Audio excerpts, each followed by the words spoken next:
Bismillahirrahmanirrahim. Assalamualaikum warahmatullahi wabarakatuh.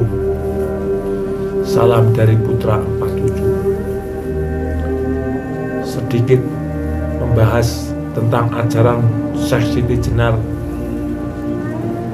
yang dimaksud manunggaling kawula Gusti. Ajaran Syekh Siti Jenar dianggap berbahaya oleh Sunan Gunung Jati dan Wali Songo di masa itu. Ajaran manunggaling kawula Gusti yang diajarkan Syekh Siti Jenar dianggap berbahaya oleh Sunan Gunung Jati. Bahkan bukan hanya Sunan Gunung Jati pada waktu itu yang gusar dengan ajaran Syekh Siti Jenar ini atau manunggaling kawula Gusti ini, Dewan Wali Songo juga dibuat marah dengan Syekh Siti Jenar mengajarkan manunggaling kawula Gusti kepada masyarakat awam.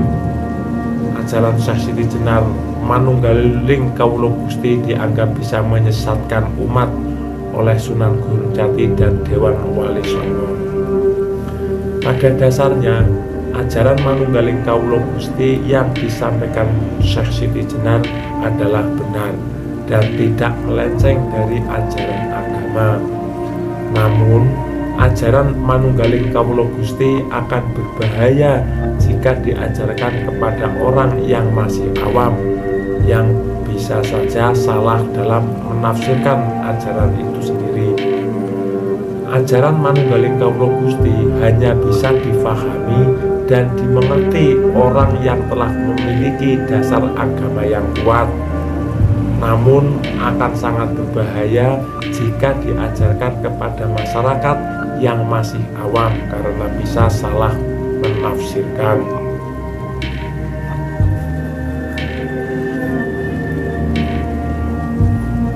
Ulama-ulama sufi yang menjadi rujukan Syekh Siti Jenar dalam menyampaikan dakwah Islam di tanah Jawa yang menjadikan Syekh Siti Jenar memiliki pandangan berbeda dengan Wali Songo.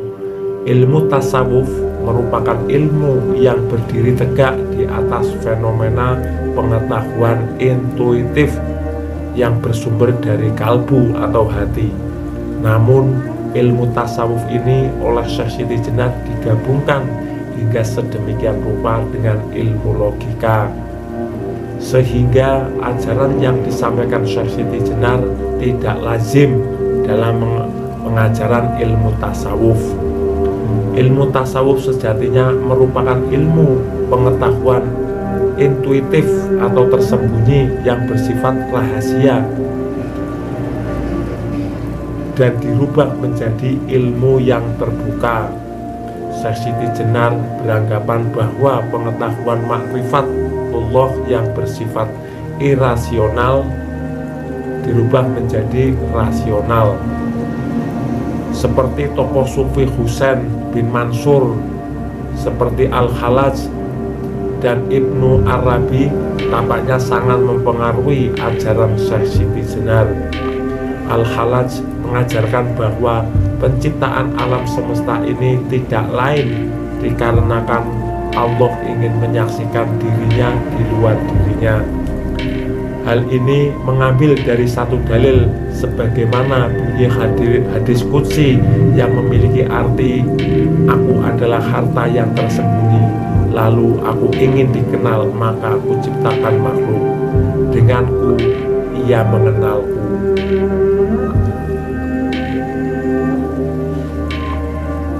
Oleh karenanya semua yang ada adalah zat Allah semata.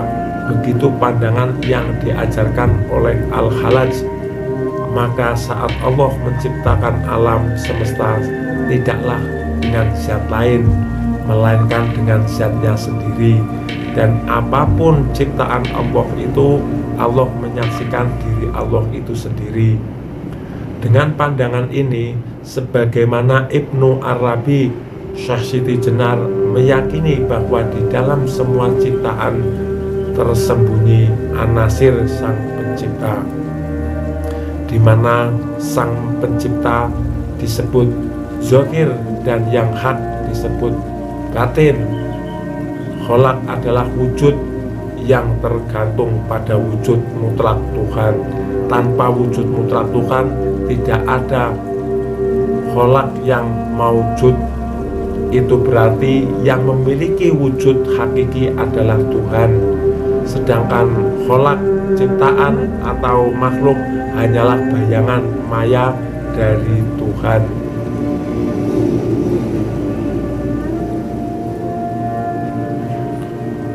Ajaran Syekh Siti Jenar yang ada diajarkan oleh dikenal dengan sebutan Manunggaling Kawula Gusti menanamkan suatu pemahaman bahwa semua makhluk di dunia pada hakikatnya sama di hadapan Tuhan, baik raja maupun rakyat.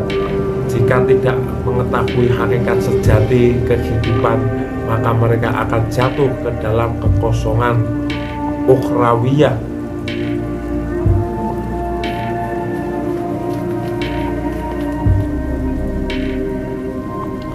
Tapi sebaliknya, meski orang itu hina, jika telah waskito atau memahami tunggalnya antara pencipta dengan yang diciptakannya, maka dia akan hidup abadi.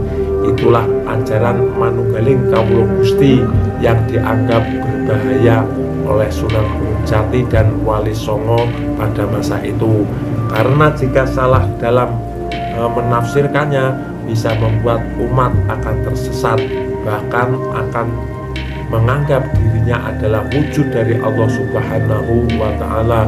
Wallahu a'lam bishawab. Sedikit rangkuman tentang ajaran Syekh Siti Jenar, mudah-mudahan bermanfaat. Wassalamualaikum warahmatullahi wabarakatuh.